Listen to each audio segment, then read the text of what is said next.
Praise the lord. హల్లెలూయా. అందరు బాగున్నారా? ఈరోజు మీరు ఆలకిస్తున్న వాక్యం మిమ్మల్ని ఎంతగానో దేవుడు తన మాటల ద్వారా బలపరచునుగాక. ఆమేన్. యెషయా గ్రంథము 60వ అధ్యాయము 22లో వచ్చినము. వారిలో ఒంటరి అయిన వాడు 1000 మంది అగును, ఎన్నిక లేని వాడు బలమైన జనమగును. ప్రియదేని బిడ్డలారా, ఈరోజు కొన్ని కుటుంబాలను చూసి వాళ్ళు బాగున్నారు, వాళ్ళకి తల్లిదండ్రులు ఉన్నారు, బంధువులు ఉన్నారు, స్నేహితులు ఉన్నారు, నాకెవ్వరూ లేరు అని బాధపడుతూ నీవు ఏం చేయలేని స్థితిలో ఉన్నావని దిగులు చెందుతూ మౌనంగా బ్రతుకుతున్నావేమో. దేవుడు నిన్ను చూస్తున్నాడు.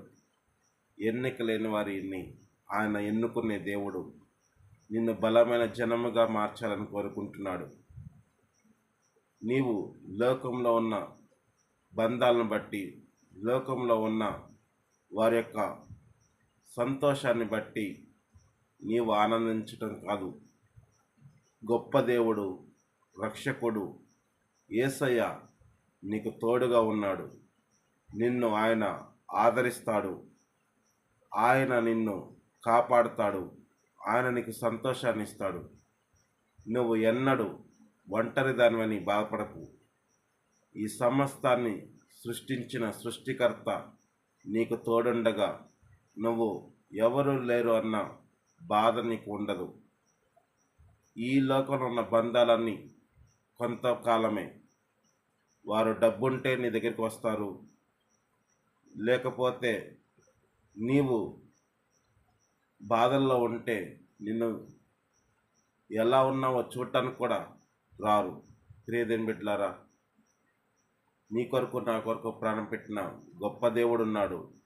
ఆయన ఉండగా మనం ఒంటరి వారం కాము. ఈ మాటలు వినండి, మీకెంతగానో ఆదరణ దేవుని ద్వారా ఉంటుంది. మీరు కష్టాలు, శ్రమలు, శోధనల నుండి విడిపించబడతారు. ఆయన కృప ఆశీర్వాదాలు సదాకాలం ప్రతి ఒక్కరికి తోడుండును గాక. ఆమేన్. హల్లెలూయా. ఈ వాక్యాన్ని వింటున్న వారు అనేకులకి షేర్ చేయండి. మీకు ఏమైనా ప్రార్థన ఉంటే కామెంట్ చేయండి. ఈ కేవీఆర్ ప్రేయర్ మినిస్ట్రీస్ పరిచర్యను మీరు అనేకులకి తెలియచేసి మీ వంతు సహాయం అందించండి. ఎందరో బాధలో ఉన్న వారికి ఈ మాటలు, ఈ వాక్యము దేవుడు వారికి తోడుగొంచునుగాక.